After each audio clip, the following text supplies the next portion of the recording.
We were pretty famous back in high school. Trust us. Had a whole future ahead of us, but now we suck. All that potential now is flowing in the aqueducts. Through the sands of time, many did forget. But now our time has come to resurrect. But a podcast? Sad I know, but can you blame us? We are desperate to be much more than high school famous. It's too late. I did already. Yeah. Hi, gang. I'm not sure if anyone noticed, but we didn't. We took a week off. Yeah. I was hoping there would be a little impromptu week off. I was hoping there'd be a flood of angry emails, people depressed, distraught, not knowing what to do with their week. Yeah. But I refreshed the email box every 5 minutes for the last 7 days, and not a one. Yeah.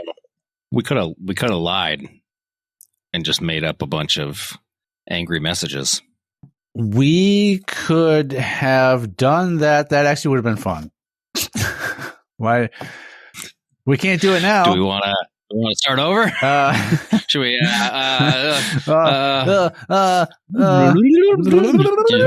Rewind. Hey guys, welcome to High School Famous. Hey guys, we didn't skip a week at all. No, we still skipped a week. Yeah, we still skipped a week, but now we have angry emails that we read. Yeah, you know what actually happened? We skipped a week without warning. We did not let anyone know. Yeah. And so, we didn't know until the moment it happened. Boy, oh boy, did we get attacked with angry emails. I think that the general consensus of the internet is that we are to be canceled because that's the level at which someone could be canceled at these days, or for these days. It's no longer about, saying something offensive or, saying something about a certain group of people, or saying something about gender or politics or anything like that. It's now down to the level of, well, they didn't say anything at all when we expected them to. So they should be killed forever. So now not saying anything gets you canceled? When it is expected that you will say something and you don't say anything, that's triggering. Because to some, we are an emotional support podcast. People have permission to take us on planes and in restaurants so that they can get through the experience without having their overwhelming anxiety.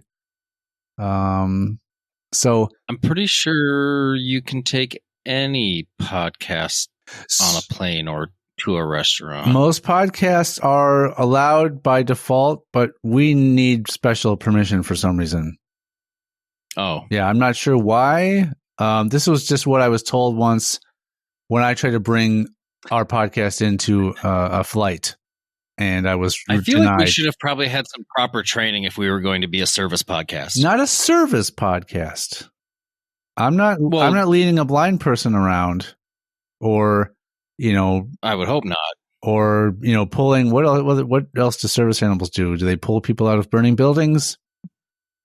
No, I don't think they do that. No, that's a fire and rescue dog.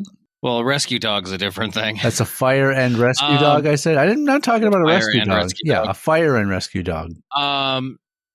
Yeah, I don't know how many dogs are pulling people out of burning buildings. Brave ones. It's not like it's not real cool of the firemen to send the dogs into the fire.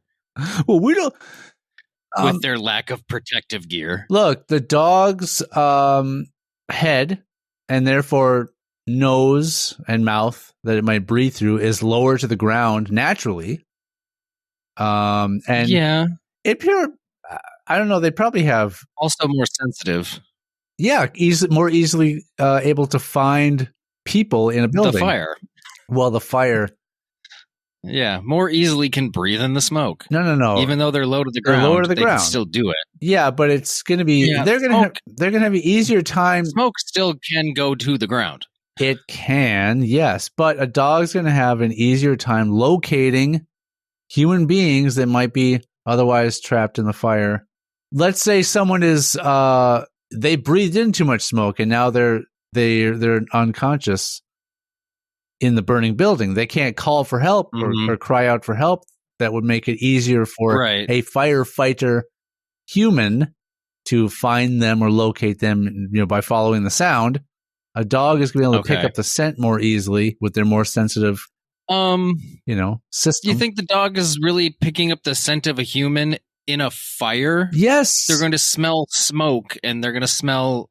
Okay. Burning again, objects. I think you're thinking about what your nose could do in that situation.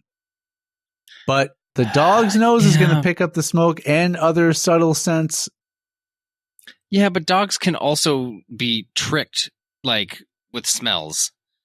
So, you think you're bringing home a female dog for some fun, and then...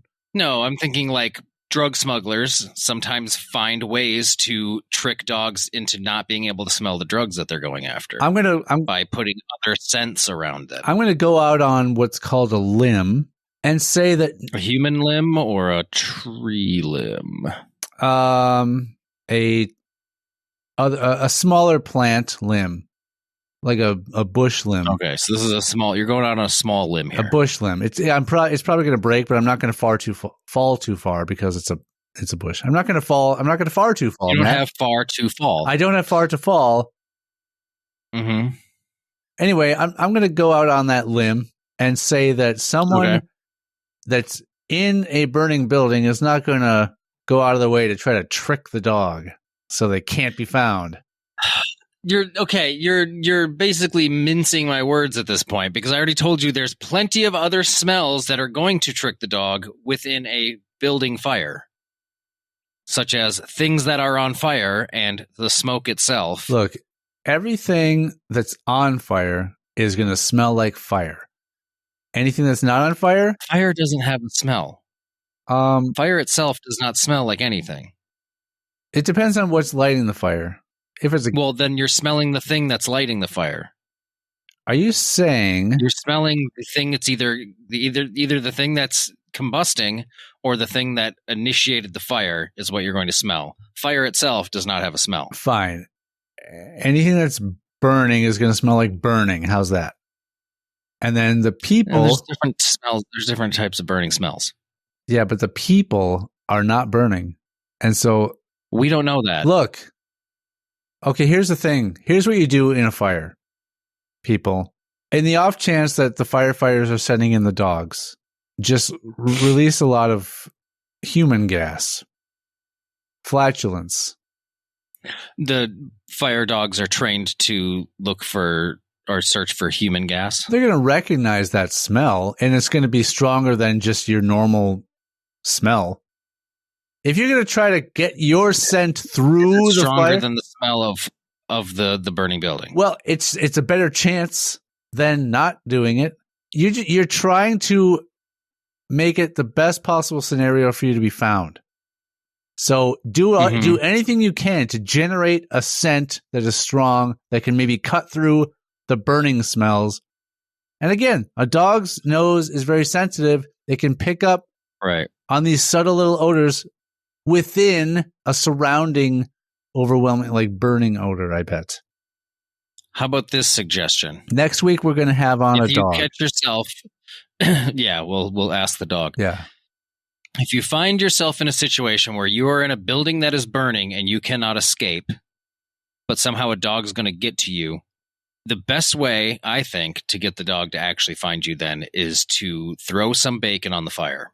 That bacon smell is going to get that dog to come real quick. Throw the bacon on the fire that is nearest to you.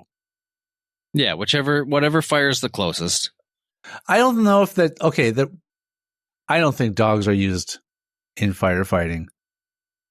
Well, you always know about there's always like the fire station Dalmatian. It's a mascot. But I love how you went through this whole rant of how a dog would actually achieve this thing, and then you're like, I don't think dogs actually work on fire departments. Well, what I was going to get at was... You watched Paw Patrol. You know that there's a dog firefighter. Yeah, there was. His name is Marshall. Yeah. But if the dogs were used, they would simply be used to lead the firefighters to the person, right? Not thinking the dog. Potentially. Well, what do you think is more likely? They're going to send the dog in to then drag the human out, or they're going to send the dog in just to more quickly lead them to. Yeah, they're not sending the dog in at all. Then what's the dog there for? Dog's just like a mascot. It's a dog that lives at the firehouse, and then it just rides with them to fires. So I don't think the dogs ever did anything. They cheered people up when they got out of the building. Possibly. Or they helped distract. Possibly. Wow. Mm-hmm. Go. I don't know. That's the kind of humor you get after a week off. Woo! Speaking of week, I mean, high caliber. Look at all these 2 weeks worth of dad jokes in front of me. What do I do? Are you gonna tell them all? Yes.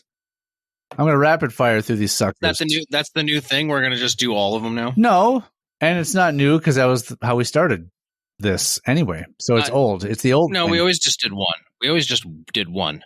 No. The very beginning, I did all of them, and that was then we decided to pick the best one after that. Anyway, all right. We got 14. What do you? Anyway, happy Memorial Weekend, everybody. I hope you had a fun one and got out there on the sun. Anyway, I thought you were going to say slopes. The sun slopes. It's called sun out there skiing. on the sun. You finally hear that? Yeah, I said on the sun. I heard it originally, and it just didn't. I mean, Smash Mouth said it best. Yeah. Did they? They said it. Did they say it best? Well, no one else. I don't think anyone's covered that song officially, have they? Oh, I'm sure. Sure, plenty have. So let's go with. All right, for his birthday, I got my son an alarm clock that swears at him instead of beeping. He's in for a rude awakening. All right, next one. React or not? You don't have to react if you don't want to. Is it really rude if he knows it's going to happen every time? It doesn't matter if you know it's coming or not. If he doesn't deserve it, it's rude. If he didn't do anything to, elicit that type of response, all he's doing is sleeping. What could you do? Yeah, but what if he sleeps bad? Like an alarm, and then and it knows. But the alarm clock has like an awareness of this, and also an opinion, about it. It's got. Okay. Hey, what did you sleep like shit, you idiot? Well, then there's no need for the alarm. There's no need for the alarm clock if the kid doesn't sleep well. Well, yeah, he slept like shit, so he's going to oversleep because he slept bad all night. So he wasn't restful. So now he's really groggy and he's going to oversleep. So the alarm clock has to yell at him. Do you think the alarm clock ever gets to a point? Do you think the alarm clock ever gets to the point where it like feels bad? Like, what if the kid starts to cry and he's like, "Oh no, I didn't mean it. Sorry, I'll be a regular alarm clock now." No. And then the next day, an alarm clock that already just curses at you all the time. It doesn't care. Then why does it care how you sleep and whatnot? What does it care about? It's just using that as a like stepping stone for how it's going to insult this child when it wakes up. So okay, it's taking something the kid is insecure about and then using that against him. But that's going to be pretty one note after a while. I mean, the alarm clock is the alarm clock aware of, like, does it pick up on other things that the kid is self-conscious about or Oh yeah, the kid's a fat little slut too. The kid. Mm-hmm. The kid is a slut. A food slut. A food slut. Okay. Mm-hmm. Fat little food slut with acne and like stretch marks. It's okay to react, Sean. We're already on the verge of being canceled for not talking, so I don't want to. So I don't want to push it. To not. Okay. I don't want to push it. We're talking now, like this episode is going to come out, and we're all fine in that for that part of it. And we're already canceled. Well, I don't know. Before we even put this out, possibly this will never air. This is what's going to redeem us and bring us back and get us back in the good graces of the listeners. We are not on track for that. Well, we have to start at the starting line. We have to wait for that gunshot. Well, yeah. You can't start at the finish line. If it's a track where you don't end where you start. Where the start and the finish are the same spot. Yeah, it's the same line. Yeah, that is it's the same. You were like, no, it's not. You don't start. No, because runners don't typically start. They start on the curve of the track. Yeah, but if you think about like a car race track, like a NASCAR track. But I'm not talking about start that. And finish at the same spot. I'm not talking about that. But I'm not. We could though. But I'm not though. So the examples I'm going to give. But it's also good. Okay. Yeah, but I'm not. So the example. So I gave a perfectly good example that you're just not accepting. I'm just saying it doesn't match my example. Right. We're talking about a foot race. A what? A horse race. Well, that's completely different. They start behind the gate. They don't start. What about a dog They race? don't start staggered on the track. They don't. Yeah, but a human foot race. They don't start behind a gate. They start staggered on the track. They could. That'd be kind of interesting. Behind a gate. Yeah, and then they have something going around the track on a pole that they can chase. Yeah, that they're chasing. Yeah, it's like it's success. Avocado toast. That would be. Everybody wants that damn avocado toast. I think anyone that routinely eats avocado toast would be too weak to run a race like that. I just recently saw a thing. It was a little interview that Maynard James Keenan was doing. Some guy was asking him really weird questions. Okay. That are just not typical of the typical questions that you're going to always ask. What's your writing process like? Yeah. Is it different for each band? When are you coming out with new material? How's your wine? Yeah. So this guy was just asking him kind of just interesting questions. I can't remember what the other questions were, but one was like, it's like when you're on tour, like what's a good coffee? Like, how do you find a good cup of coffee? And he just goes, well, the thing you don't do is you don't search good coffee. You search avocado toast because that's where all the hipsters go. And there's always good coffee. You know what?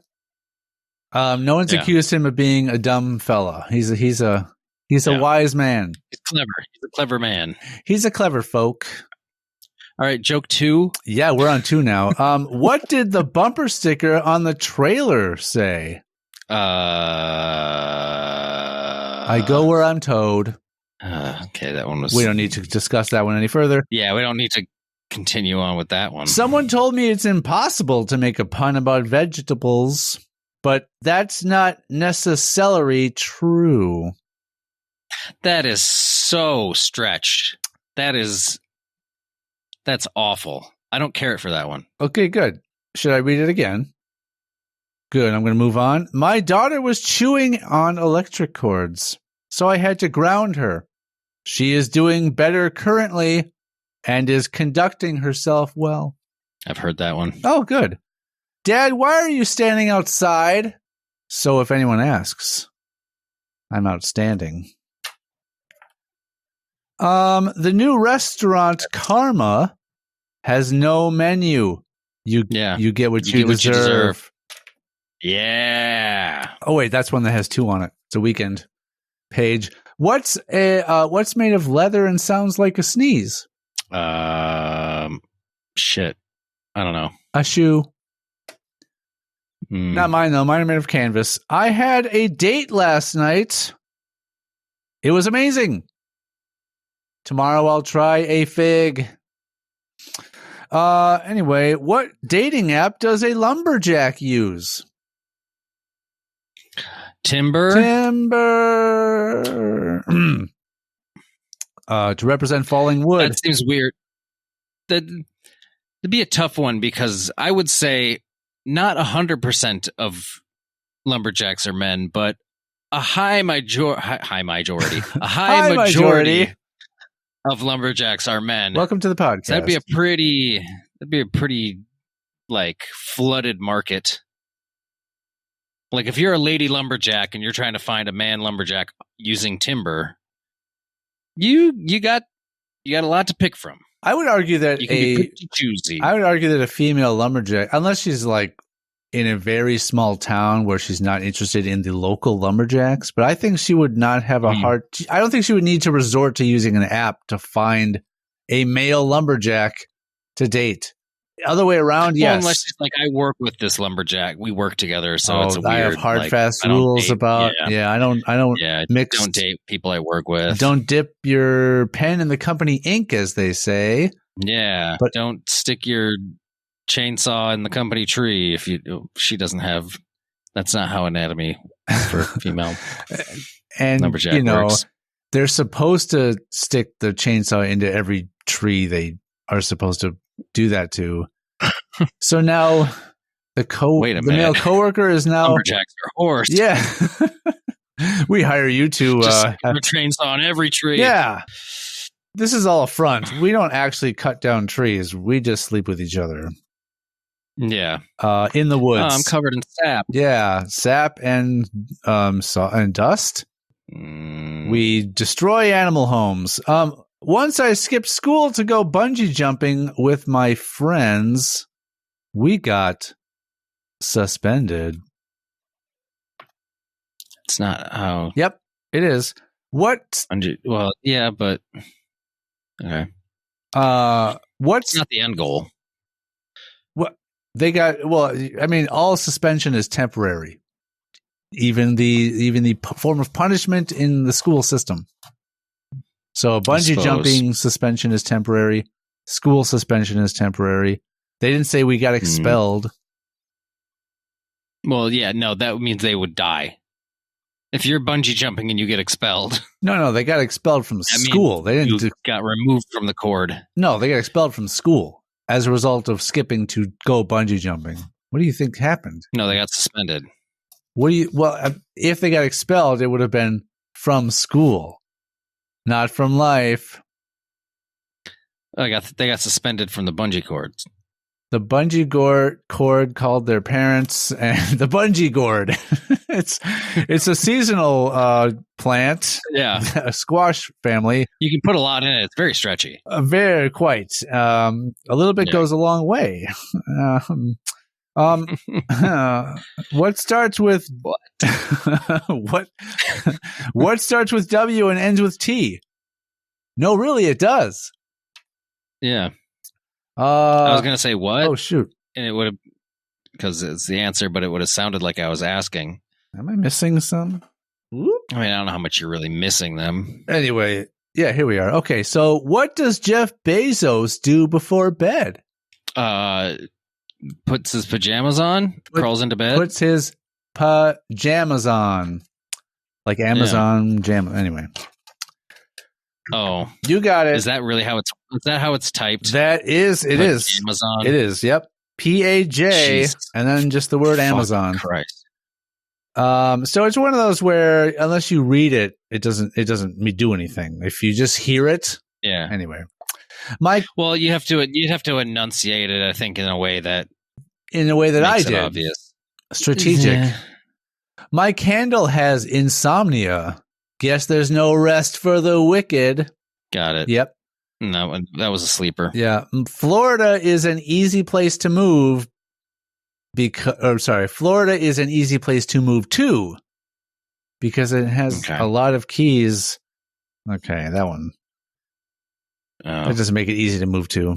It would have been, it would have been not a better joke, but it would have made more sense if it was like, you never have to worry about locking yourself out of your house in Florida because there's a lot of keys.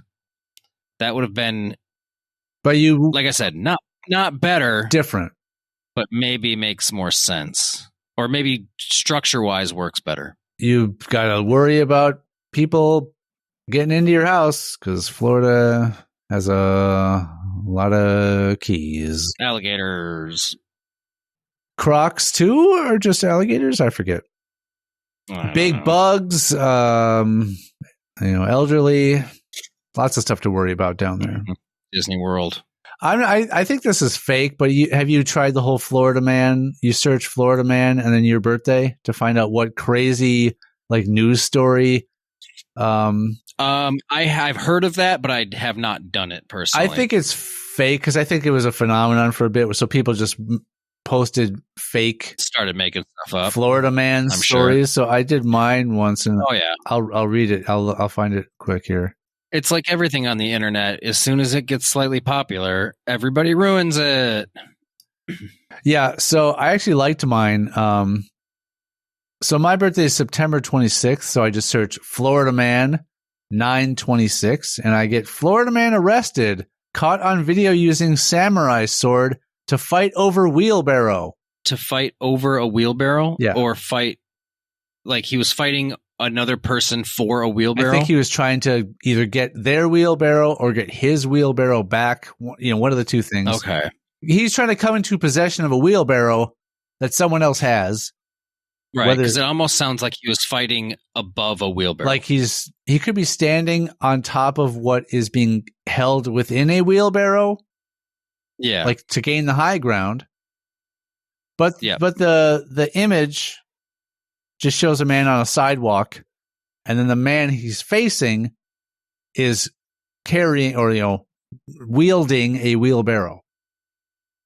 Got it. So it seems like the other man, who, to be fair, is also a Florida man, right, is possibly sort of defending himself from the samurai sword with the wheelbarrow by keeping distance between him and his assailant.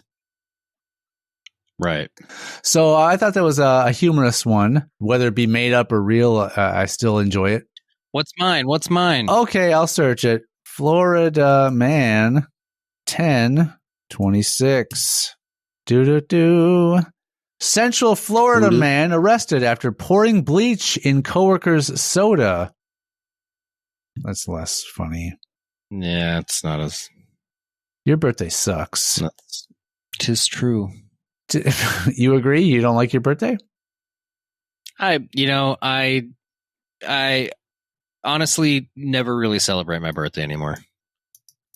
I celebrated 40, kind of. I acknowledged 40. You acknowledged it?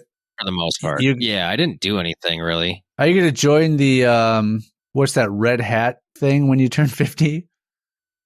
What's that? There's some red hat society. It's some goofy thing. I remember when my mom turned 50, they got her a red hat thing. They got her a red hat. I have no idea what that is. I don't know. I think it's an old lady thing. Well, then why are you asking me if I'm going to do it? Because I'm acting as though you're like an old woman. An old lady? Yeah. I mean, to be fair, red hats kind of have a bad stigma nowadays. Say that again? Red hats have a bad stigma nowadays. Oh, yes. I know what you mean. Yeah. It's kind of dangerous to just be wearing a red hat because people might think it's the bad kind. I think if it's a red baseball cap or trucker cap or whatever, but if you like a newsy hat, kind of like what you have on, and I have some, if it was a red one of those, I don't think people would think anything of it. I have a burgundy one. Okay. It's kind of a shade of red. Yeah, but I don't think even if it was bright red, I don't think if you were wearing a bright red cowboy hat or a bright red sombrero. Cowboy hat might still kind of lean that same direction. Okay, we'll go with a sombrero then, or a safari type of hat, a fedora.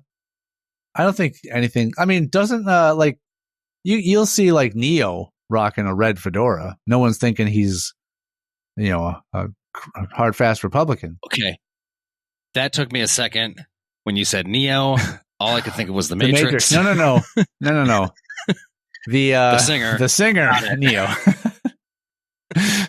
I'm like, Keanu Reeves in the Matrix wearing a red fedora. Interesting. It kind of, okay. It's a different take. Kind of, they say black goes with everything, with the trench coat look and all that stuff. But I don't know if you're running around with black pants, black boots, a tight black shirt, and a black leather jacket, and then sunglasses. And then I think a red fedora is really not gonna. It's gonna throw the whole thing off. That's giving less the one and more the pimp. Yeah. So, I just got a haircut today, and sometimes I'm not sure what I don't just go in there every time going like, this is what I like. Cut it the same way, sir. Sometimes I'm like, yeah, do this time. Or sometimes, I just go in with different Get wacky. ideas. And, so I was looking for like a style I might want to try or whatever. And there was something that said, if you're 38 or older as a man, just stop making a hairstyle shouldn't be a thing for you anymore. Stop trying to have a hairstyle. Why? Because the person who like wrote the article or wrote the like blog or whatever it was, I think they had a toddler. And I think he was saying he was arguing that, you at this age, if you've got a little kid and stuff, by this age, you shouldn't.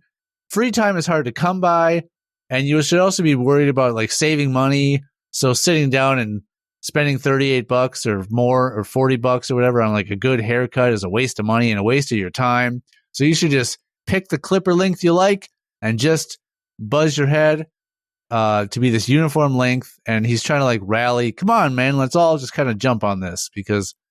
Okay, so as a person that just picks a length and shaves their head, because that's what I fucking do. Right. Shut the fuck up, dude. Like, who are you to tell just because you're a bitter fucking stay-at-home dad or whatever the fuck you do, who are you to tell anybody what they can and can't do with their money? $40 for a haircut is not wasting money for a lot of people. Like, it's not, to be honest, it's not wasting money for anybody. If you have $40 that you want to spend on a haircut, you're not wasting your money. You're spending your money on what you want to spend it on. Yeah. I'm so tired of everybody saying you shouldn't do this, you shouldn't do that. This is the way to do things. Like, stop telling people how to run their lives and just worry about your own life. I hate social media so goddamn much. I would argue that when you're younger and you maybe don't have as much money because you're not making as much money, that's when you kind of shave your head. That's when you either shave your head, cut it yourself, go to a cheaper place, something like that. But once you get yourself or you grow it long because you're lazy as fuck and you don't want to go get a haircut. Yeah. That's what I did when I first started growing my hair out. I was just like, I don't feel like getting a haircut, and then I grew my hair out really long. Sure. I thought it was like you had the dread plan and like from the get go. No. Oh, I didn't know that. Nope. Okay. Well, I think that's once you get a little older and you maybe are making more money with your career or job, whatever have you. That's when you go, you know what? I'm gonna spend the extra and go to a decent barber and get a solid haircut every time. So. Yeah, like there was a period of time when I was still letting my hair be a little bit longer where I was doing that. I was actually like, because for a long time I did my own haircuts with a clipper, but like kept some of it long, but like was shaving the sides and like trying to do it, I was doing that for myself. I did that for great. I did that for a couple years here and there, off and on. Yeah, it's not perfect, but you do your best. It works. And I wear a hat fucking 90% of the time anyways. So then I was going and getting like, I would go and get a decent haircut, and actually like I would have them trim my beard for me too. Like every once in a while, not every time, but like, oh, you know what? I want it to be nice and cleaned up professionally every once in a while. And you throw down some fucking money for it. It's not, $40 every 2 to 3 months that you're actually getting. I guess some people probably get a haircut once a month. It depends on the style you're cutting it in. Yeah. But it's like even if it's every 2 months, it's not that much money. No. Like, calm down. Well, funny thing, you mentioned getting your beard trimmed, but he had something to say about that too. That's just laughable. Like, Having somebody trim your beard for you is laughable. Well, it's just saying that spending the money on that as well. And his argument was basically that it's cooler to not worry about what you look like anymore, and it's cooler to save, be more conscious with or conservative with your spending, and also to show your child that you can do these things on your own and you don't have to spend all this money on something you can do yourself. Yeah, you can. Okay. Yeah, you can show your kid those things and you can still teach your kid those things. But then you can also teach your kid, like, you know what? Sometimes you just want to go to a professional and have it done because you can fucking pamper yourself. Yeah. Because there's nothing wrong with that. This guy sounds bitter as shit. I think that this guy is in his late 30s and he has a small kid and he can't do anything anymore and he's angry and jealous of those that can. Yeah, he's angry and he's trying to justify the fact. He's trying to convince himself at this point that he wants to live the way he's living, even though he's actually miserable. Well, the old saying, misery loves company, right? He's trying to get other men to get on board with the way he has to live his life. Yeah, he's weirdly obsessed with men. Yeah, he wants to spend a lot of time with a lot of men that like similar things. Yeah. How old is his kid? Did he say anything about the age of his child? He said toddler, so probably 3, 4-ish type of age. Yeah, the age where kids really are thinking of, saving money is great. Yeah. Or the kid's like finds a quarter, wants to go fucking put it in a gumball machine. Yeah. Yeah. I mean, that's still a good deal. He's not letting this kid's not going to grow up having any sort of fun because any fucking dollar this kid gets for its birthday is going to go in some sort of savings account. Yeah. Like, oh, well, you're going to have to start saving up for college because daddy here is pinching his pennies for his own no reason whatsoever. Because I need to show you how to save money. So you better start saving your money so you can pay for your college. That's an interesting saying, being a penny pincher or pinching your pennies. What does that even mean? It means saving money. I know it means to not spend as much, but to pinch pennies. I don't get the whole. I don't know. Never did the episode where we look up. No, but is it like where they? But is it like have a tight grip on your pennies so that you don't? It's probably yeah. You're holding them tight, so you're not spending them. I just answered it. I'm sure that's probably what it is. I just figured it out. That's what we're going to assume, and it's possibly right. So, Matt, it's the Schrodinger's explanation of that term. It might be right. It might be wrong. What did you do for Memorial Weekend since it's over? We always fake this shit like we're like people are listening to this live. Look, all I know is I don't know what happened Saturday or Sunday. I may or may not have done anything. No, but Monday, Memorial Day, Sunday. Let's start over. Like all the way over? Yep. No. Hey, welcome into Ice. Welcome. Oh, so many emails. Please. Oh God, they hate us. Fine. We'll never do it again. We'll never miss a week again. We're sorry. But come on, if we appreciate the support, but if this is all you have going on, you're probably someone who cuts your own hair at home while you because you don't have enough money to pay for those other podcasts, so you're listening to this one. Yeah, how many podcasts do you have to pay for? Not a lot.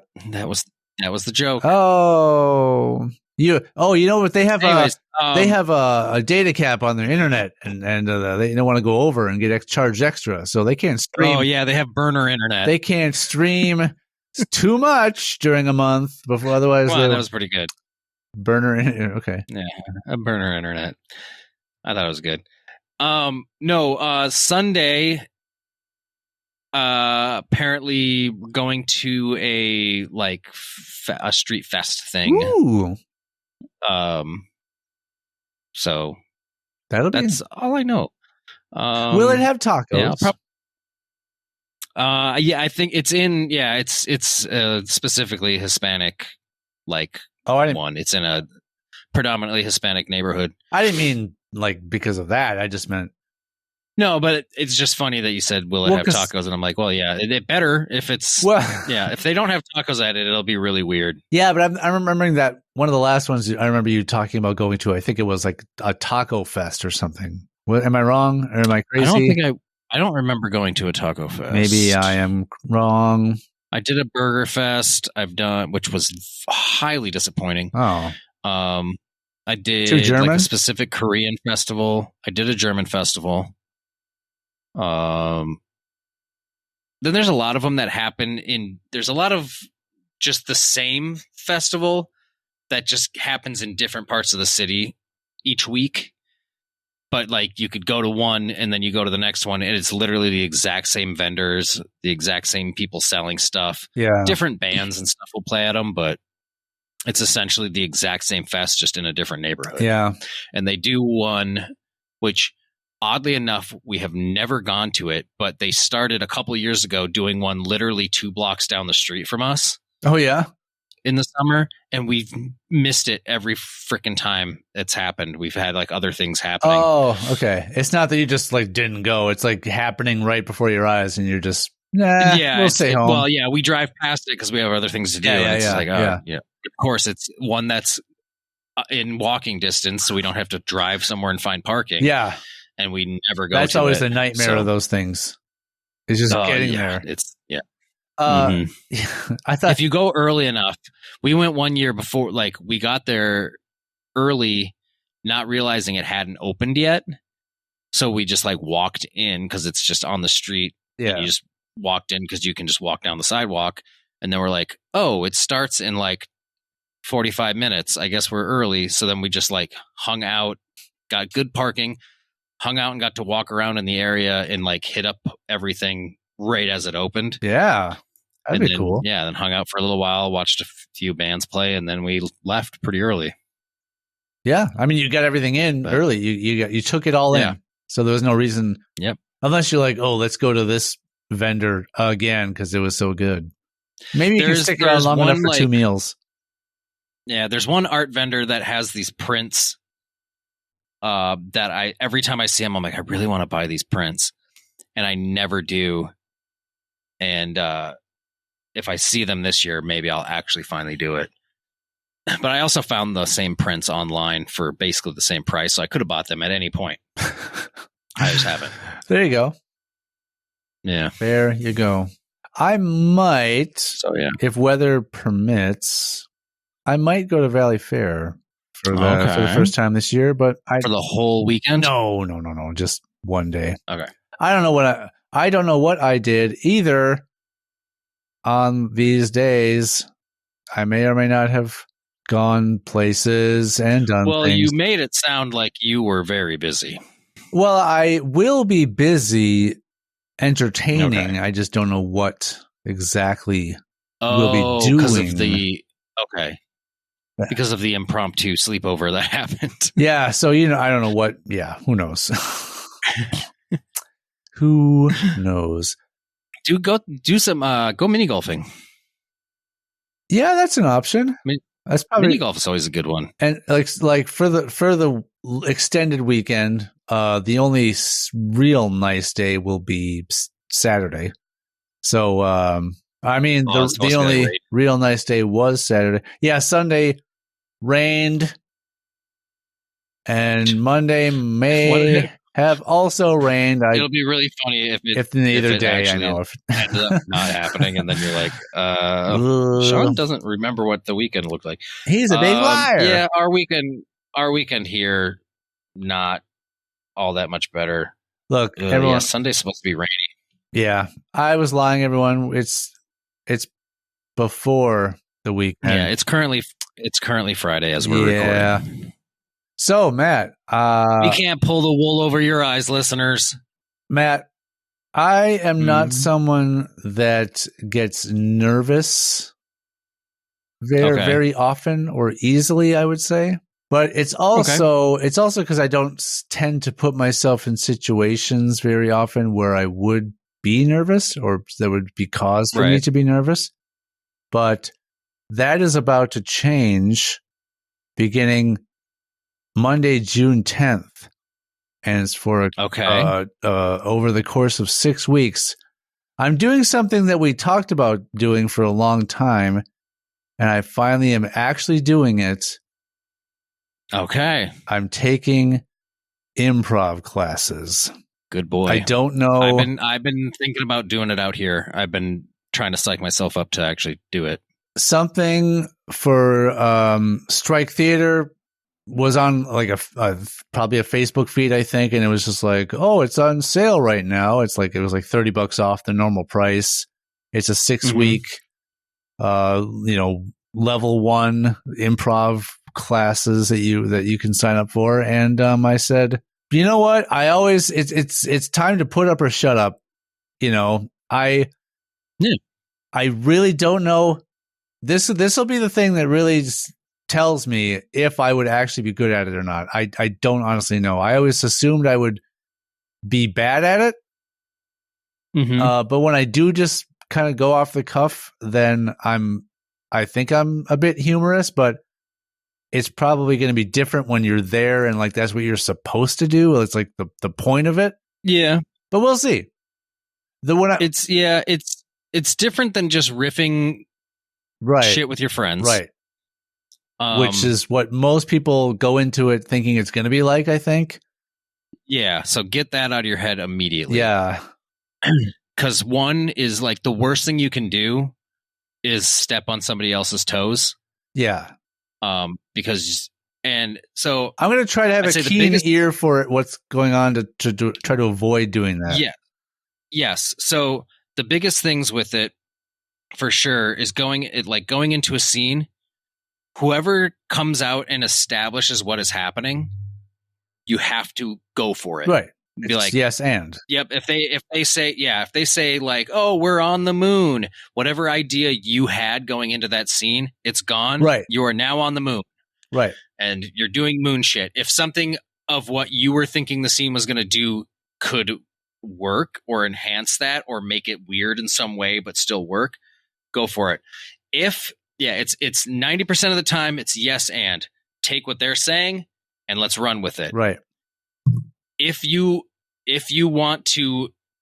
see like maybe it's dying or like this scene needs to go somewhere else, you can say no, but it has to be a no but. Yeah, you have to have something else. You can't just, if you say no, it just dies. Yeah. You have to say no, this is actually what he said, or this is what's actually happening. You're crazy. Yeah. So I felt good about it when I signed up. I'm like, okay, I'm finally gonna actually do this, and we'll see if I really have what it takes. And but as a couple weeks went by, I'm like, oh yeah, I forgot I signed up for that. I'm gonna have to actually do this. I'm getting a little scared. Yeah. But dude, yeah, it is. You're going to be terrified. 100%. You're going to be terrified, especially because you're doing it basically alone. Right. I don't know who. I don't know. Yeah. So how many people will? You don't have somebody you've already worked with. Like if me and you were both doing it together, we know each other's sense of humor. We could play off each other. Yeah.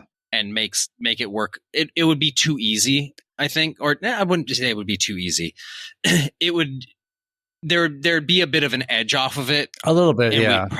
We'd maybe get too comfortable and maybe not take away as much from it. Especially if we were doing it when we were younger and we thought we knew everything. Yeah, we know funny. I think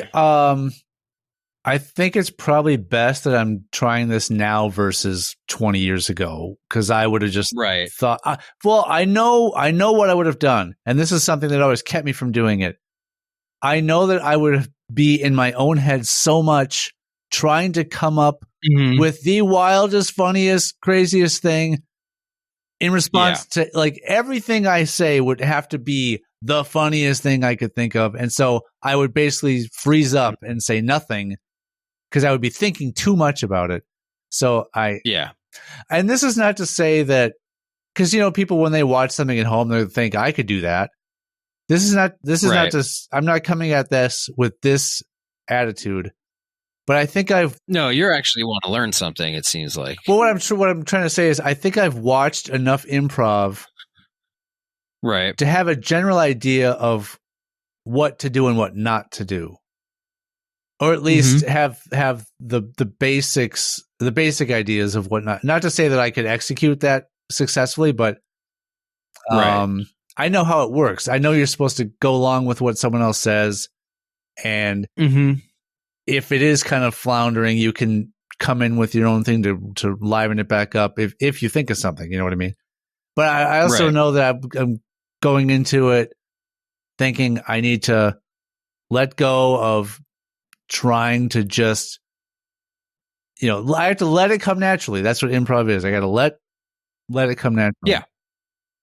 And there'll definitely be like improv games that you guys will play that help loosen you up and help get your mind to just like kind of clear your mind and like say the first thing that comes to your head. And like, I personally always hated doing the improv games because I felt like just being in a scene and doing stuff, I could more naturally come up with things to either make the scene funnier or just like a stupid little line or something. The games I always found more difficult, but they're supposed to just kind of, get you going and get you moving and get your brain flowing and stuff. So that'll happen. And I think a lot of times too, with improv is like, don't worry about trying to be the funny person in the scene and have the best line. Sometimes it's about making the other person even funnier and like enhancing the scene, not necessarily you getting the laugh, but setting the other person up to get the laugh. Yeah. And that is equally rewarding, to be honest. Let me know if you know who this is. I'm not sure how to pronounce his last name, but Michael Della Valle. I'm not sure. He's the he'll be the teacher. Okay. He looks kind of familiar. It's likely that I have seen him over the course of how many years, we would go to Comedy Sports and other improv shows. I've probably seen him before. But if I have, it's been a long time. And so I don't, but yeah, that's who the teacher's going to be. So We'll see. Yeah, no, I'm excited for you. It'll be fun. Definitely something we can talk about on here and how your classes went and whatnot. Yeah, I can I can talk about how I bombed or how I did well or whatever. Yeah. Hey, bombing happens. To be honest, if you don't bomb at least once or twice, I would be absolutely shocked. Oh, I'm expecting to. It happens. When I was still doing Renaissance, I think it was it had to be the first year I was on entertainment. We had a scripted stage show that we did. Sure. And we were getting bored with it. So we decided to start like doing an improv kind of version of it where we took suggestions of like, what kind of characters should we be? Okay. Yeah. So we did a Muppets version of it, which got people actually loved it. We were all different Muppet characters. Do you remember who you were? Or just was it? I was Kermit. Okay. So we still did our scripted show, but we did them as Muppet characters. Okay. It was pretty funny. And then we did a Looney Tunes version, and it was awful. And you probably went so bad. And you're probably thinking, "Oh, the Muppets one was awesome, so the Looney Tunes one is going to be awesome too." Yeah, I think for whatever reason, I think the Looney Tune characters that we picked just didn't fit right, and it just didn't hit the way the Muppet one hit. Were you Foghorn Leghorn? I honestly don't remember what character I chose. You know what it might have been? For that. A lot of the Warner Brothers cartoons, like the Looney Tunes, I mean, not a lot of them, but it's more common than, say, in the Muppets. But speech impediments are a big thing in the Looney Tunes. So I wonder if that had anything to do with it. And I think maybe also feel like maybe Muppet characters are like the Looney Tunes might be a little bit more flat with as characters than the Muppets are. The Muppets are like, for whatever reason, even though they're puppets versus cartoons and cartoons can do fucking anything, I feel like the Muppets are a bit more animated and their personalities are a bit stronger. Maybe like they're bigger. The personalities are bigger. Yeah, they're more flamboyant. You can kind of do a lot more with them. So yeah, it bombed really, really bad. It so bad that one of the other cast members basically refused to do the show in any way other than the normal show after that. Wouldn't even return to the Muppet version? He was too scared at that point. The bombing to him, for whatever reason, the bombing just didn't sit well with him, and he didn't want he didn't want to be in that position ever again. I mean, and I'm just like, well, you're not really the other shows we do every day are all improv shows, and those could bomb constantly. Yeah. There's always the risk of that bombing. Yeah. But to be fair, a lot of the improv shows we did were always like, we would always kind of like just do a version of like a fairy tale or like Shakespeare or something like that, where somebody would kind of be the narrator and kind of like move the story along. And then we would all play characters and just like ad lib the dialogue and like do wacky, like physical humor and stuff with them. So it was like, it was assisted improv in a sense, because the stories were already there. Yeah, I get that. It's not just like, oh, somebody name a type of car, and then it's like, all right, let's go. And they just do a whole. Yeah, let's build a scene. Yeah. So we'll see. I don't know. I'm not sure. Yeah, you'll do. Yeah, I'm sure you'll do some of that. And then you might do some like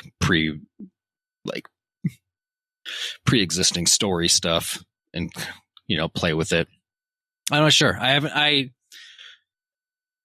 only took a few actual improv classes. Most of the stuff I did was just through the troupe. But you took those. You took those like actual hands-on. Did you take out there on the field? Did you take those classes for Renaissance Festival, or was it for I took those Ville? classes.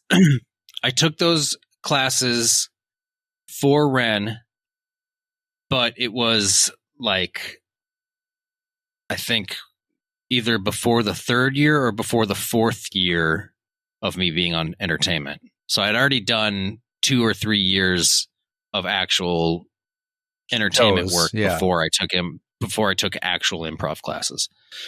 So I was just raw out there originally. What made you decide to take them at that point? The director had us all take them. She asked us all to go and actually do the classes. Gotcha. Yeah. At least it was everyone. Otherwise, I would never. At least it was everyone, and not like, hey, Matt. Oh yeah. You're really floundering out there, and we want to look good. So, I mean, that was a horrible Looney Tunes suggestion of yours, and so we're gonna have you. Not my suggestion. Some of the most entertaining ones. You do the Looney Tunes voices all the time. I know it was you. Yeah. Oh yeah. We would when there was another troop out there, the Royal Navy, and every once in a while they would get really excited to do Star Wars, so they would come and narrate Star Wars, and then we'd perform that. Okay, those were some of the most fun ones to do. We did Indiana Jones once too. We did some weird ones. So that's one thing. The really good improvers, especially when they are throwing out all these references to famous literature and lots of local Minneapolis stuff and other things like that. I don't. I'm going to be like, I don't know what that means. I don't know what that is. I can't play off of that because I don't know what it is. I'm worried about that. Then do then play off the fact that you don't know it. Yeah. Make the fact that you have no idea what they're talking about part of the bit. I will have to, but I just hope that doesn't become like, oh, well, that's his thing. He's just No, yeah. I mean, just if it works in a particular scene, if somebody throws something weird thing out there that you have no idea about, just play a big dumb fucking idiot and just be like, Sandy, you know I don't know shit. Just something, just anything that can just be like, I have no idea what you're talking about. You know how stupid I am. Just anything that makes it like, look, because then it could be fun for them too, of just constantly throwing out stuff, or then they could throw out simple shit and you could still act like you're just a complete fucking idiot. Yeah. I only saw that movie backwards. You know that? Yeah. Yeah. Well, I didn't know forks weren't spoons. You can just. I can't get fucking really. Quit saying stuff. I can't use any of this now. It doesn't count as improv if I. Okay, the fact that the things I'm saying now would have to organically come up anyways. You can't just bank these and then be like, all right. And also, I can say all sorts of shit because it's not something you would have thought of. Yeah, well, you're giving these as ideas for something I can say when I don't know a reference. No, I was just yelling stupid shit. I was more so just giving the suggestion of like, if don't worry about somebody saying something you don't know, because you could just play off the fact that you don't know it. It's like or you could play off the fact that you think you know what they're talking about and purposely just get it way fucking wrong. Yeah, it's like when we did a Apropos of Nothing's show, and they're going on about. Mm-hmm. Oh wait, no, that was the episode I listened to as an example. But they were going on about. I was part of that, right? They were going on about Malort, and I'm like, I've never heard of this. I have no idea what this is. Oh yeah, no, we do. I believe we talked. We might have. We might have talked about Malort. Yeah, we might have talked about the fact that I didn't know what it was, but I can't recall. But yeah, it's supposed like you're not a true Chicagoan if you don't take a shot of Malort. It's like, well, I guess I'll never be a true Chicagoan then. So, speaking of those guys, I am a little jealous of, I think it was James. So the last time we recorded, I think I talked about how I saw Neil deGrasse Tyson and he didn't mention anything about the Aurora Borealis that evening. But the next night, and I could have got a really close ticket for like $20-something, was Who's Live Anyway? Like the Who's Line, but live. As in they're doing a tour. He went to that. Nice. And I almost did, but decided not to. And he was saying it was an excellent show, and I wish I would have gone. So if you're listening, James or Jenna, I think you listen and you can tell him yourself, because he won't listen maybe. But I'm jealous of James for going, and I didn't go. Of all of the three of them to be jealous of, well, James is the worst. Well, I'm jealous of something he got to experience. How's that sound? Right. Okay, that's okay. Now, Colin was not there, and neither was Wayne Brady, which I guess I wouldn't have expected Wayne Brady, but he's too busy hosting Let's Make a Deal, I guess. I could give or take seeing Wayne Brady. But you had Ryan Stiles and you had Jeff Davis, and you had Greg Proops. That would have been the biggest reason to go. Yeah, I could have been like, hey, yeah, I could have seen. Remember me? I could have seen our Lord and Savior, and possibly, I don't know what the odds are that I would have, been able to talk to him afterward. But and the other guy, I forget his name, but I know I've seen him in like Mad Men. Some actor. I don't remember his name, but he's not someone who was on the Drew Carey version or the Aisha Tyler version that I'm aware of at all. Okay. But anyway, I heard it was a really great show, and so I didn't. It was a really good show. Really big show. I heard it was a really big show, and I didn't go. That sounds like the Mike Myers version of Ed Sullivan. I don't, maybe. Yeah, it's sort of a Dr. Evil / Ed Sullivan. It's a Dr. Sullivan. It's Evil Sullivan. Yeah. I mean, I haven't listened. Let's just say this. I haven't listened to enough actual Ed Sullivan to really nail down a solid impression of him. Right. I just hear other people's. Well, they're not really airing it that much anymore. Not anymore, but I think what I've heard is just other people's sort of characterized version of his voice. Probably. Really big shirt. Nirvana. Like that. That was the Stitch version. That's a fly. From Lilo and Stitch. That's a fly doing it. Oh, okay. Oh. I haven't seen Lilo and Stitch. The Brundlefly version of... Yeah. I'm glad you at least got the Brundlefly reference. I didn't see. You're not screwed when you do improv. I didn't get what's Brundlefly. I'm just talking about a fly. Oh, what's Brundlefly? Brundlefly is from the movie The Fly, where Jeff Goldblum turns himself into a fly. I have seen that movie.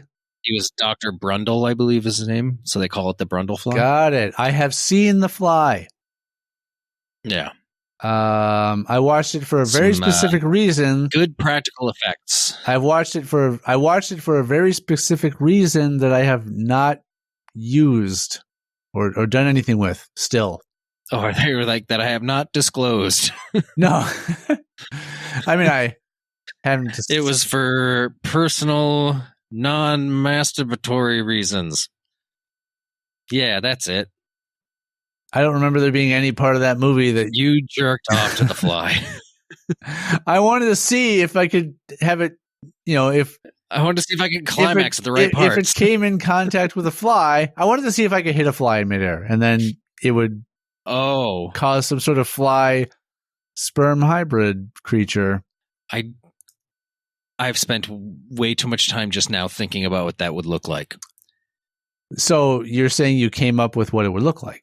No, I spent a lot of time trying to figure out what that might look like, and then I announced that that's what I was doing and stopped. All right, so you never even successfully came up with what you thought it might look like. Because my brain was kind of competing with itself of don't do that. And, well, maybe don't do that. Angel on one shoulder, devil on the other. Sperm fly, superfly. It would be a superfly. It would be, yeah. It would be.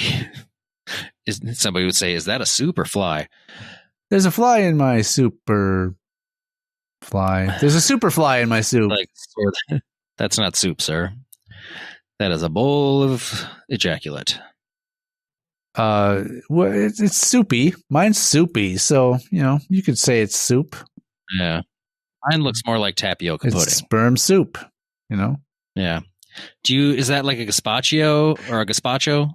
Or is that or do you heat that? It's the soup du jour. What is the soup du jour? It's the soup of the day. That sounds good. I'll have that. To quote a 1994 movie. That was the year of Jim Carrey. The Mask, Ace Ventura, and Dumb and Dumber. I think we're all that same year. It was a big year for him, for the man, for that boy. But he did not experience a big year. It's a bird watching term. The big year. There was a movie called The Big Year. It's about bird watching. Yep. I think a big year is you have a list of birds that you have to sight in a year's time. And if you successfully spot every bird on the list, you have what's called a big year. That's stupid. I kick it up a notch. I try to hit every bird with my sperm. My car. Oh. Anywho. Yeah. What the fuck got us there? Okay. The fly. You brought up Brundlefly or whatever. And we, but how did that get us to birds? It was a windy road. We talked about the Jim Carrey's big year and then it not being about bird watching. Yeah. So can you really call it that? It's kind of a imposter, an unearned term. I mean, we don't know. He could have also done a lot of bird watching that year. I've read every article and watched every interview he's ever done. Just because he doesn't mention it doesn't mean he didn't. That at that point in his life, he's mentioning everything about himself. He's an attention whore. Mm-hmm. That was before he was all like, "We don't exist," and I'm just a thought, and I'm gonna paint. Yeah, he's like the opposite of somebody who like finds Christianity late in life when like an accident happens, and they're like, "Oh, I found Jesus." He found just like non-existence. He just found like apathy. Yeah, none of us are real. Reality isn't real. You're a figment of our imagination. You don't even have imagination. Yeah. So I don't think he's really he doesn't really go on about that anymore. I think that little phase is over for him. He might have just been, that could have been, I think a lot of that was during his like Jenny McCarthy phase, and you know how weird she fucking is. I think it was I'm sure a lot of her beliefs seeped into him. I think it was long after that. I mean, I think it continued after that, because that was the whole, like, he got into the whole no vaccination shit with her. Well, do you think it could have been sort of Andy Kaufman-esque, like, trolling in a sense? Like he wants people to think that this is who he is, but it's not really true, and he wants people to question. At least even if he is weird like that, he still like seems to be a pretty decent, mostly normal person. Yeah, and he's like, always been a nice guy. He's always been one, even when he blew up and was huge. He was always kind of spitting in the face of Hollywood a little bit his whole career, which is a cool thing. So it's just kind of funny. We're just like, this is all bullshit, but I'll take your money. I'll take your money and your act. Oh my God. Yes. Yeah. Yeah. Well, thank you for seeing my movies and giving me all this great money, but it's all kind of bullshit. Yeah. Same with, Ricky Gervais. He does the same thing. He's still hosted all those award shows, even though he's going on about how awful everybody is who's part of it. So they finally realized maybe we should stop having him host these shows, because he's constantly shitting on everything. Hey, you know what?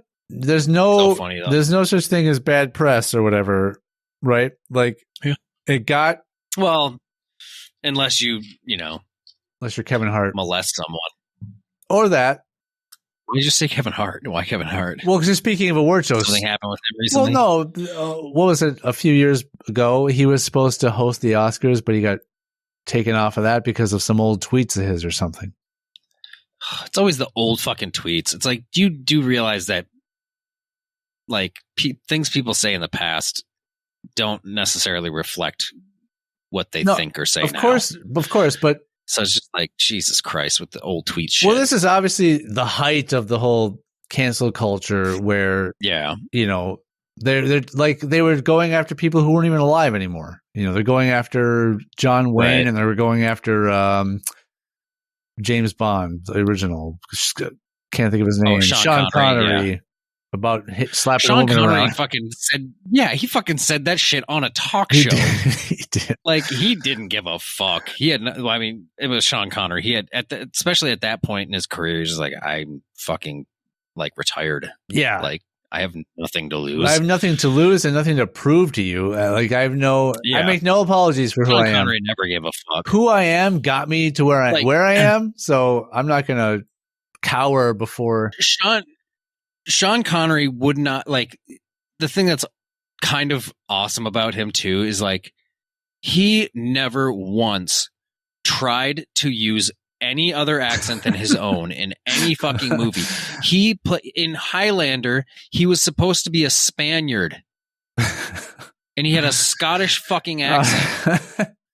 I'm not sure if this is true or not, but I think it was in the Honest trailer for either Wonder Woman or the Justice League movie, one of the two, where they said that they had to make all of the Amazonians sound like Gal Gadot's real accent because she couldn't do another accent or something.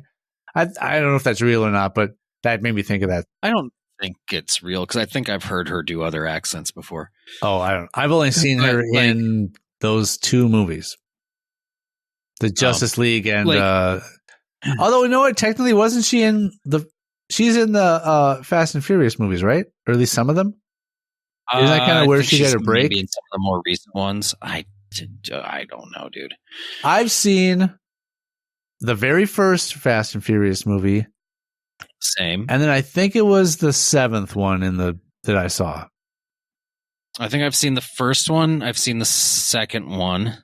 But I don't know if I've seen the second one all in one sitting. I think I've seen the second one in parts and pieces. Sure. I've seen probably 30 seconds of the third one. Okay. Is that the Tokyo Drift one? Yeah. Okay. And I think that's it.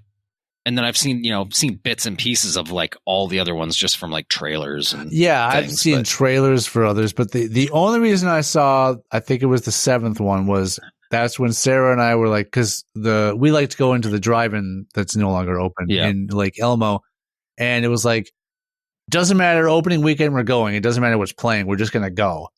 And that was like the movie that was playing, or one of the movies that was playing. And you're like, ugh. Boy, was it ridiculous. And I'm sure that they've gotten, like, the first one was actual street racing. At least it was at least mostly, based on reality. Grounded in realism slightly. Yeah.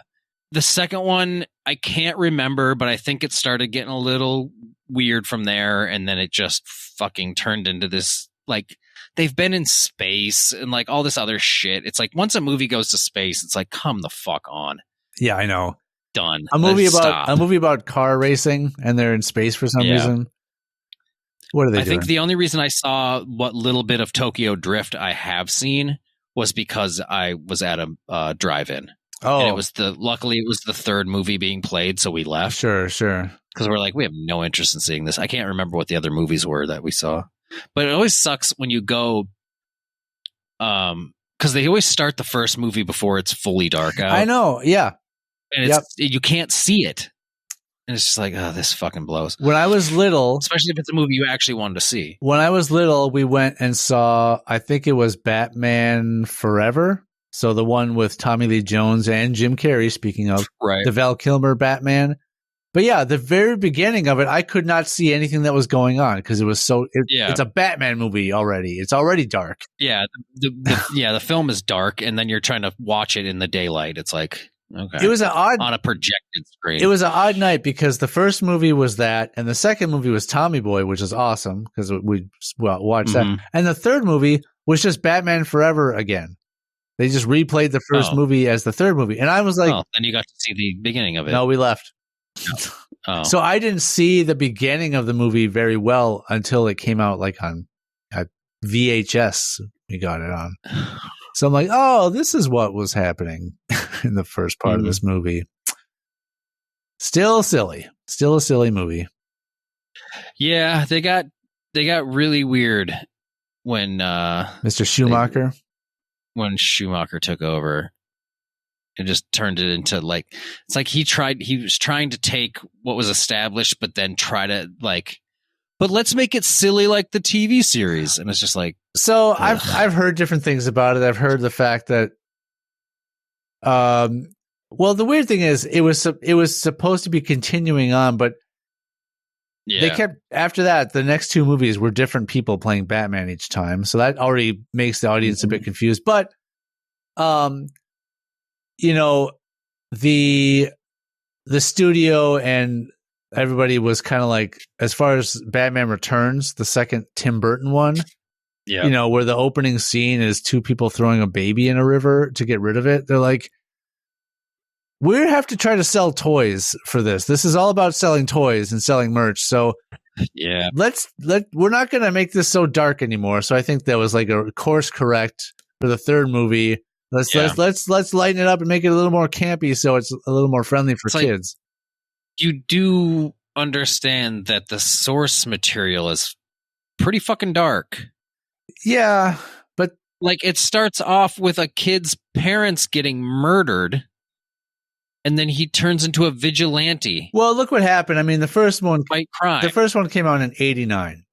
I think that movie studios kind of respected the audiences a little more back then and like knew they could handle that kind of stuff. Then you get into the mid 90s and they're probably they're like, everybody who comes to the theater is an idiot. Yeah. They just want to buy junk. Let's just sell them junk. But yeah. Batman Forever was fine. Batman and Robin was a goddamn garbage fire. Just terrible. I mean, there's I'm not angry I saw that factor in that movie. I got angry that I saw that movie. Yeah. I'm sure I've seen it more than once. I think I've seen it at least twice. Don't know why. And there is nothing about that movie that's even remotely good.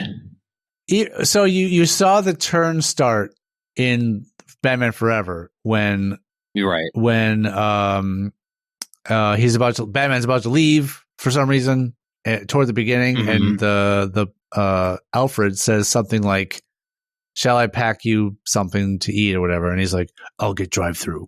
Yeah, you knew it was coming.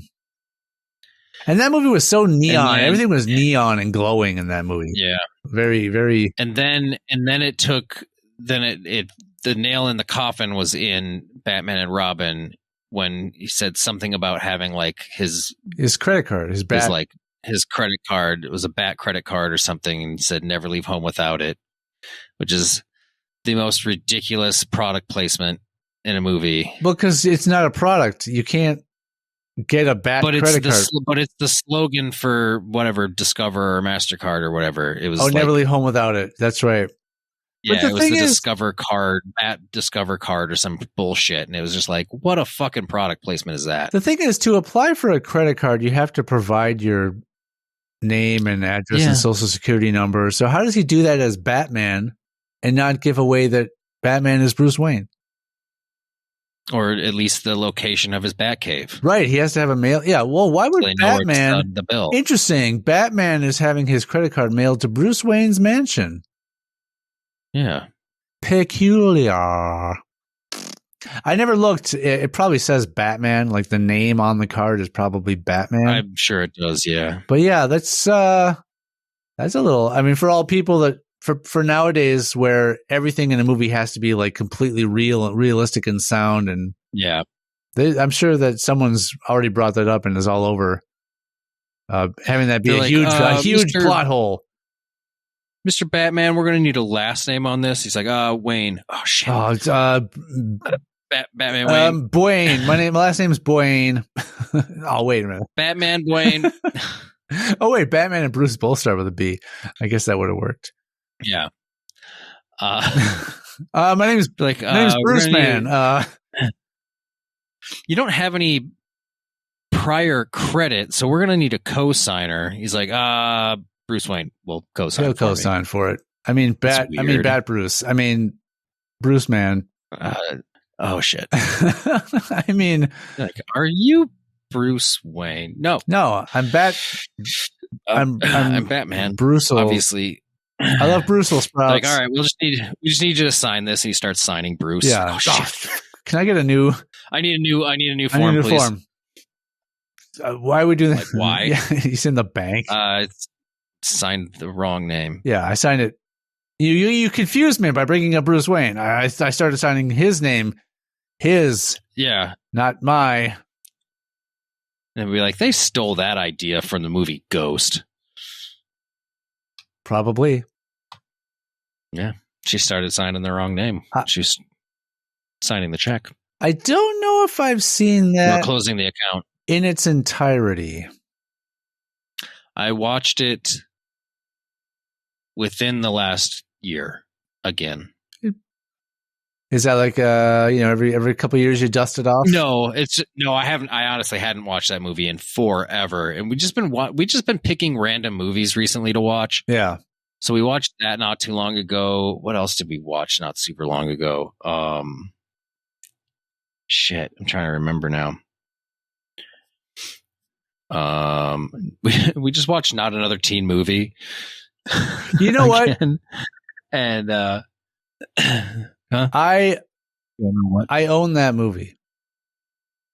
It's not bad. I mean, as far as spoof movies go, it's one of the better of the spoof movies. I actually enjoyed that movie. Yeah. I think they did a really good job with that one. And so I bought it. I have a lot of it's still really good. I think Chris Evans is good in it, but he's awesome in it, actually. Yeah. It's just funny to watch him in that and just knowing how good of an actor he is now and just being like, it's just kind of funny to watch him. Like, because now watching it and seeing him in that, you're like, damn, he is really good. Like, even then, he was really good. Yeah. The funny thing is when he, started playing as Captain America I never saw the Fantastic Four movies he was in. So I wasn't even exposed to him as the Human Torch or whatever he is in those movies. Mm-hmm. So when he started playing Captain America, I was seeing him as, oh, that's the guy from Not Another Teen Movie. Like was my go-to for him. Because I hadn't seen even Scott Pilgrim by that point. Oh yeah. But since I don't think I've seen a lot with him in it, unless you count, set aside the Marvel movies. Right. I've seen Not Another Teen Movie, and then Scott Pilgrim, and then post a lot of Marvel stuff. I saw him in that Knives Out movie. I think that's it. Mm-hmm. Really, he's done a bunch of other stuff, but I haven't really watched a lot of it. I'm sure he's done. We plenty. watched Dodgeball the other day. Dodgeball. I remember liking that. Yeah, so that's 2004. That doesn't have John 2004, 2006. Jon Favreau's not in that one, right? No, it's Vince Vaughn. But no, I know Vince Vaughn's in it, but that was an era where there's like all these Ben Stiller, Vince Vaughn type of, like, they were in a lot of things. And there was some other people that were sort of in that group. Yeah. Which sort of did a lot of movies together. I mean, you can probably count Anchorman as one of them. Still as one of them, what? As one of the movies from that time where those people were all doing movies together. Yeah. I mean, because Ben Stiller and really Vince Vaughn cameo in. Well, True. Vince Vaughn's not a cameo; he's more of a smaller role, but Ben Stiller cameos in it. But like that, watching movies from that era again, it's such a specific. There's such a specific type of comedy that was coming out at the time. It was such a specific era, and like watching those movies again, you start to be like, man, my sense of humor was really different then. Yeah. And it's just like, and it's kind of funny watching some of them and being like, ooh, wow, that joke wouldn't fly nowadays. And just the stuff that, it's like watching a movie from the 80s and them saying certain things. And you're just like, oh, that would definitely not be okay to say now. For some of those things, it's like, yes, that makes sense. It makes sense that we won't joke about that anymore. But some of the stuff you're like, oh man, wait, we're not allowed to be funny anymore.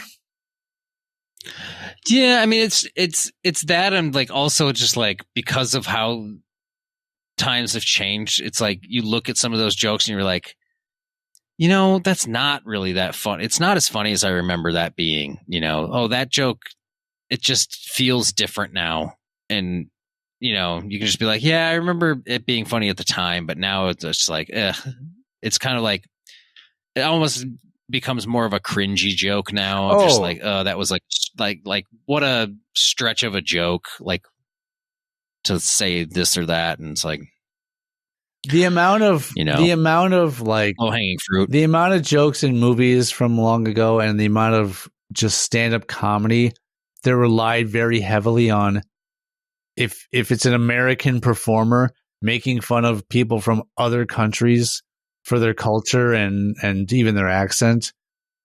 It really is like there was a lot of easy, like you said, low-hanging fruit to pick from. Mm-hmm. And it's the landscape is so different. You can't use any of that stuff anymore. Right. So people got to really get more creative with it, which is good. Mm-hmm. It's good in my opinion. Yeah, I think I've always the comedies that are coming out now that are good. I feel like they just have.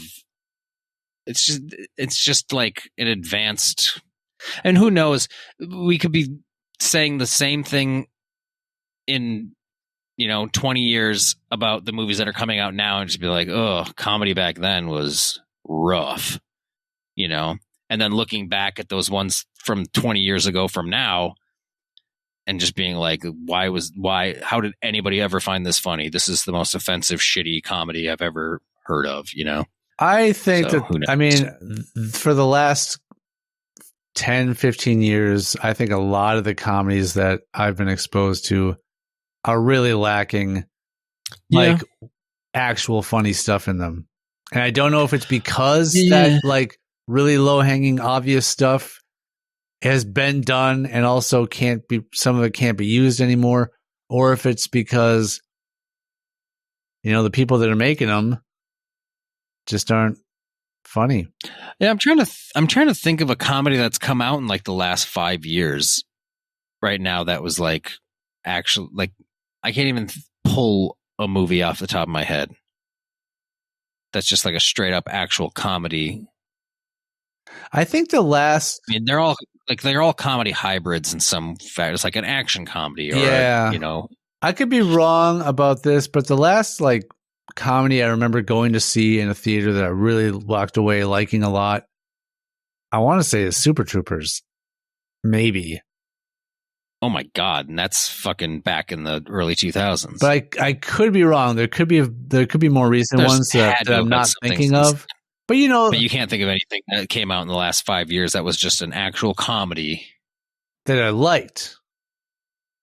Yeah, like I've seen movies like that say are just 2020 on, which is tough to say because there was such a stint of no movies there for a while during COVID. Right. I don't know. Yeah, I honestly can't think of it just a straight up comedy. It'd probably be like an action comedy or something. Because there's been movies that I've enjoyed. I've seen movies that I did not enjoy. Like I've done that as well. Like there was one, I forget what it was called. It was it had Robert De Niro and Uma Thurman of all people. Oh God, I have no idea. It wasn't idea. called Bad Grandpa, I don't think. Maybe it was. That was with Zac Efron. Okay, it wasn't that. But it was this kid who sort of had his grandpa moved in with them because he needed help, so okay. And he took the kid's room. Oh, grandpa's going to stay in your room and you're going to have to move to the attic. And so the kid was resentful toward his grandpa because of this. Okay. And so they sort of waged this like war on each other. And they actually like plotted out rules for the war. Like this is what's not allowed and this is what's allowed and all this stuff. And it just wasn't funny. And they tried to be, they tried to have those heartwarming, touching moments where they make amends and they really show that they actually appreciate each other a lot and all this kind of stuff.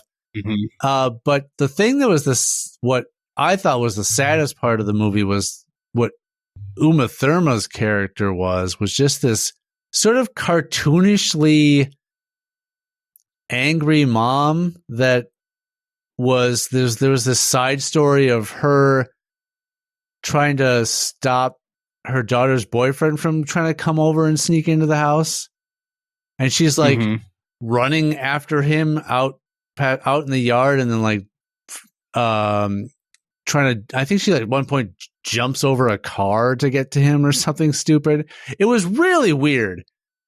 I mean, some of the stuff in the movie was like a little fantastical. Like that's nothing with movies like this where they're throwing this little girl a birthday party.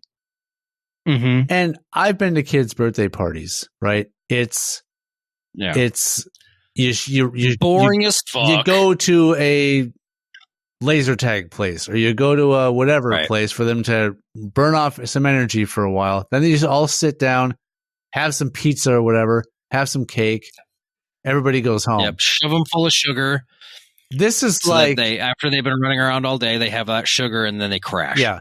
This girl loves Christmas. So they just completely deck out the whole backyard with this crazy amount of Christmas decoration and they get fake snow blown in and all this kind of stuff. I'm like, this is someone who doesn't know they either are only around super rich people that, well, this is their idea of what a kid's birthday party is. This is all they've been exposed to.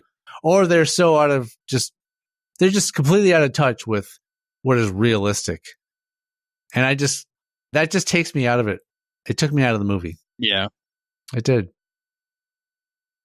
Don't go see it, everyone. Well, it sounds like you already weren't enjoying it. Whatever that movie is, don't go see it. Yeah. I want to say, you're saying there was a movie called Bad Grandpa and that has Zac Efron in it? Yeah. Okay. I believe. You know what? I might be wrong. I don't know. But there's a movie called Bad Grandpa, and I thought Zac Efron was in it. Oh, you know what? Nope. Maybe, but this is a movie with Johnny Knoxville called Bad Grandpa. Oh. So it definitely wasn't that movie. So. Okay. I want to make sure I tell them the specific movie not to see. Yeah, I could be completely wrong. You have to look up De Niro specific movies and see what the heck it was. Oh, speaking of actors and whatnot, Robert Downey Jr. was recently in Minneapolis. I guess he has some kind of coffee company. He's Happy Coffee, it's called. So someone I know who works at Target headquarters was like, "Oh, Iron Man was here today handing out stuff to us." It was pretty cool. And then I guess he was there mainly for maybe his company, his coffee thing is opening up a location in up downtown Minneapolis or something. But yeah, he was spotted. And I'm like, man, I used to work downtown and now I don't. Maybe it would have been, maybe I would have had a chance to bump into him or something. All right, let me find this. Doubtful. Yeah, probably not. But, it's always a chance. The War with Grandpa. That's what it's called. Okay. 2020. He plays Ed. Anyway. So that's a comedy you've seen in the last 5 years that you don't recommend. I did not enjoy it. Well, there you go. Rob Riggle was in it. But even he was a very tame, watered-down version of Rob Riggle. I didn't think anything he was doing was funny either. Maybe that's a little bit refreshing because otherwise he plays the exact same character in every fucking movie. He's loud and loud. He's loud and he says shit that nobody has ever said in their life. I suppose that's, something you can give him credit for. I mean, I don't think he wrote the script. But then someone else has come up with what he said. Well, yeah, but he said it. Oh, you're saying they haven't said it. Yeah. Gotcha. All right. He plays characters that are loud and say things that nobody in the real world would ever say. Gotcha. Let me phrase it that way. So don't see War with Grandpa unless you already have.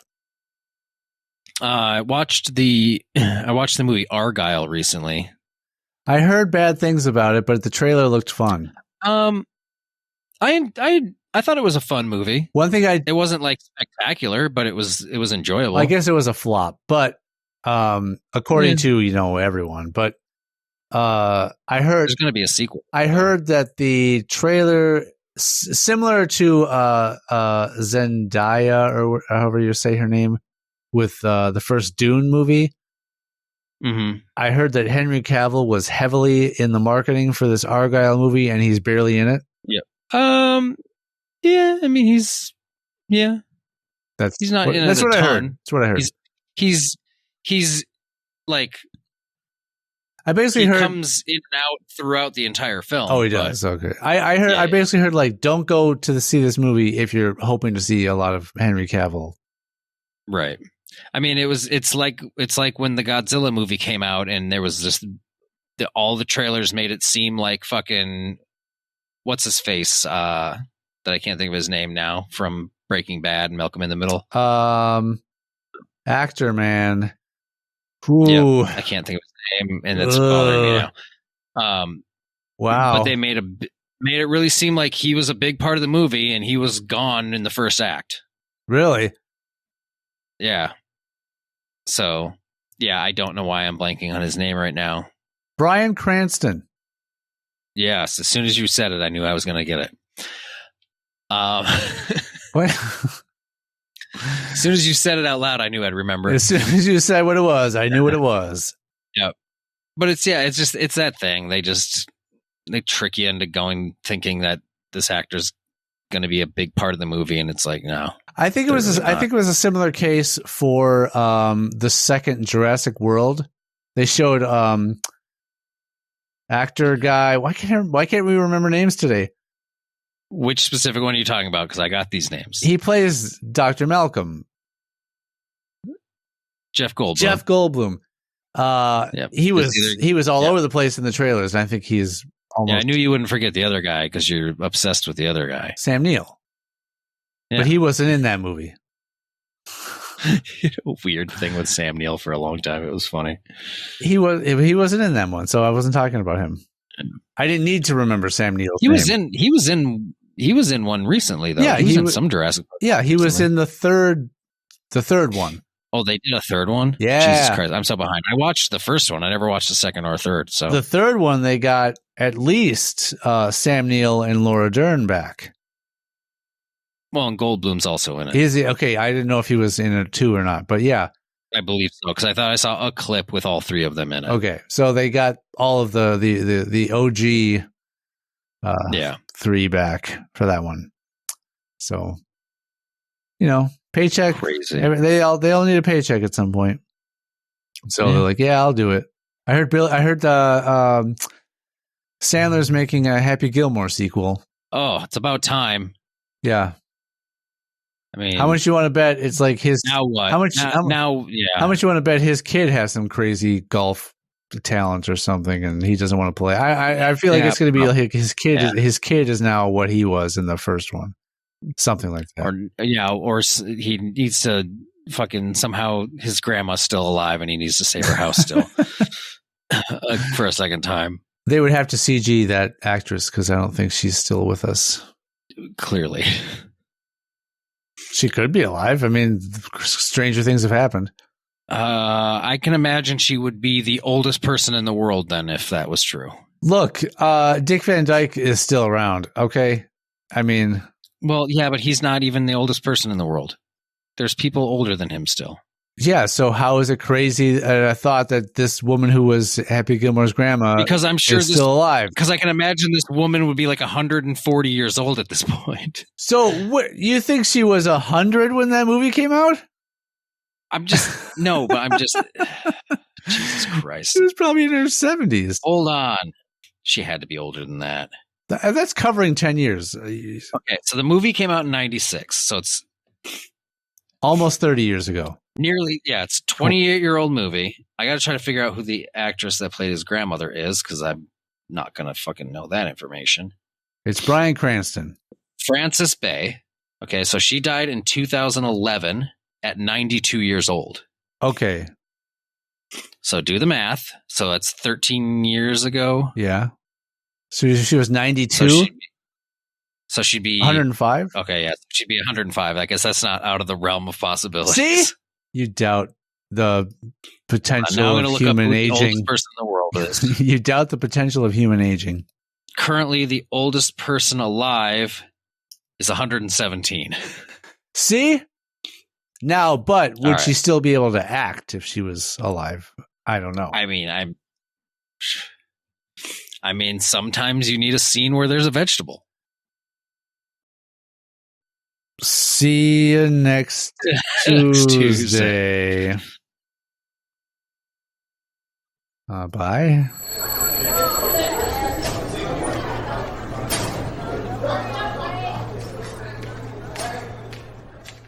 If you have a question, complaint, or threat for Sean or Matt, you can reach us on YouTube, TikTok, Facebook, X, or Instagram at HSFamousPod, or you can email the show at highschoolfamous@gmail.com. No animals were pleasured during the making of this podcast, despite our best efforts. All hail our Lord and Savior. This is all a front. We don't actually cut down trees. We just sleep with each other.